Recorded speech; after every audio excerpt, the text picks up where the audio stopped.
네, 여러분 반갑습니다. 오늘도 초원과 함께하는 데일리 큐티에 오신 여러분 모두 주님의 이름으로 환영합니다. 이번 주에 우리가 전도에 대한 이야기를 함께 나눌 건데요. 오늘은 혼자만 알지 말고라는 제목으로 함께 하나님의 말씀을 나누겠습니다. 오늘 함께 나눌 하나님의 말씀 열왕기하 7장 9절 말씀입니다. 제가 읽어보겠습니다. 나병 환자들이 그 친구에게 서로 말하되 우리가 이렇게 해서는 아니 되겠도다. 오늘은 아름다운 소식이 있는 날이거늘 우리가 침묵하고 있도다. 만일 밝은 아침까지 기다리면 벌이 우리에게 미칠지니 이제 떠나 왕궁에 가서 알리자 하고. 아멘. 자, 오늘의 이야기는 아람이 북이스라엘을 침공하는 것으로 시작합니다. 파죽지세로 진격한 아람은 결국 북이스라엘의 수도 사마리아를 포위합니다. 벼랑 끝에 놓인 사마리아 사람들은 하나님을 원망하기 시작합니다. 이런 상황에서 오늘 본문은 성 밖에 있던 4명의 나병 환자를 주목합니다. 그들은 이미 성이 포위되기 이전부터 사람들의 외면과 하나님께 버림받았다는 좌절감에 아무런 희망이 없이 살고 있었습니다. 그러던 어느 날 나병 환자들이 너무 배가 고팠는지 구걸을 하기 위해 아람 진영으로 갑니다. 그런데 웬일입니까? 아람 진영이 비어있는 겁니다. 어떻게 된 일일까요? 밤에 하나님께서 큰 군대 소리로 아람 군대를 도망가게 하셨던 겁니다. 나병 환자들은 일단 아람 군대가 남긴 음식을 신나게 먹습니다. 그렇게 배부르고 나니까 비로소 생각나는 사람들이 있었어요. 바로 가족들과 이웃들, 소중한 사람들이었습니다. 그래서 나병 환자들은 이 기쁜 소식을 전하기 위해 성으로 갑니다. 사실 인간적으로 생각해보면 아람 군대가 떠난 것을 나병 환자들 혼자만 아는 것이 더 유리합니다. 왜냐하면 아람 군대가 남긴 엄청난 물자를 내 것으로 만들기만 하면 비록 내가 나병 환자라고 하더라도 평생 풍족하게 살 수 있기 때문입니다. 그러나 나병 환자들은 하나님이 이루신 구원의 기쁜 소식을 행복하게 전합니다. 그 결과 온 사마리아 사람들이 절망과 낙심에서 벗어나 새로운 기쁨과 행복을 누릴 수 있었습니다. 지금도 그렇습니다. 우리가 왜 예수님을 알게 되었을까요? 하나님께서 우리에게 구원자 예수님을 알게 하신 이유는 나 혼자 구원받고 살라는 뜻이 아닙니다.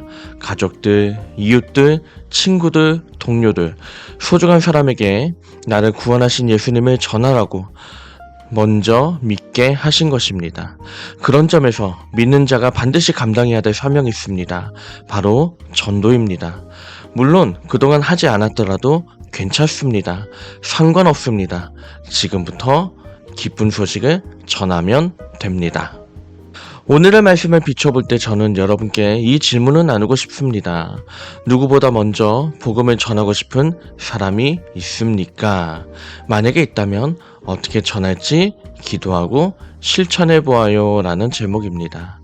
물론 전도라는 게 쉬운 건 아닙니다. 저도 물론 두렵습니다. 왜냐하면 내 모습을 내가 스스로 살펴볼 때 또 내 모습을 아는 사람들이 나를 어떻게 생각할지 너무나 불을 뻔하다고 생각하기 때문입니다.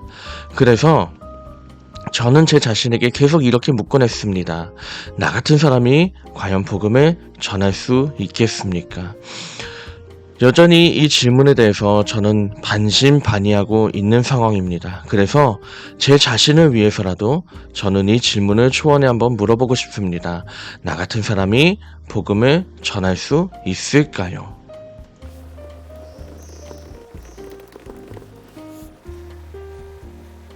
초원이 추천한 말씀 보겠습니다. 마태복음 28장 19절에서 20절입니다.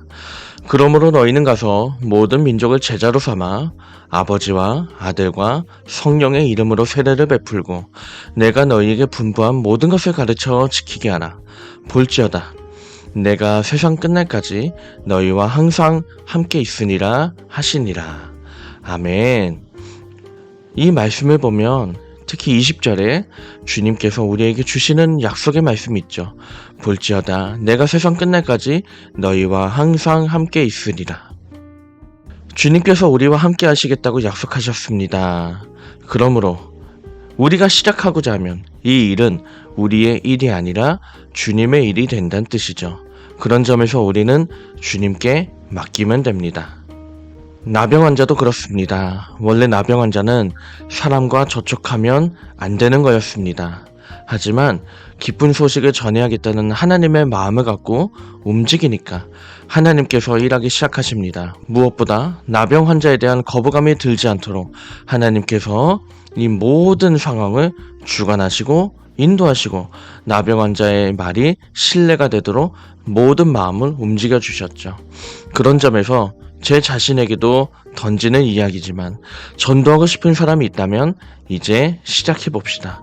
분명히 하나님께서 그때부터 우리를 위해 일하실 줄 믿습니다. 이제 이 시간 기도문을 읽고 큐티를 마치려고 합니다. 화면에 나오는 기도문 한 목소리로 함께 읽겠습니다. 시작. 하나님, 세상으로부터 버림받은 나병 환자에게 먼저 복된 소식을 들려주신 것처럼 연약한 저희에게 복된 소식을 들려주셔서 감사합니다. 구원의 소식을 전하도록 부르신 것을 믿게 하시고 전도하게 하셔서 모든 일을 이루시는 하나님을 만나게 하옵소서. 예수님의 이름으로 기도합니다. 아멘.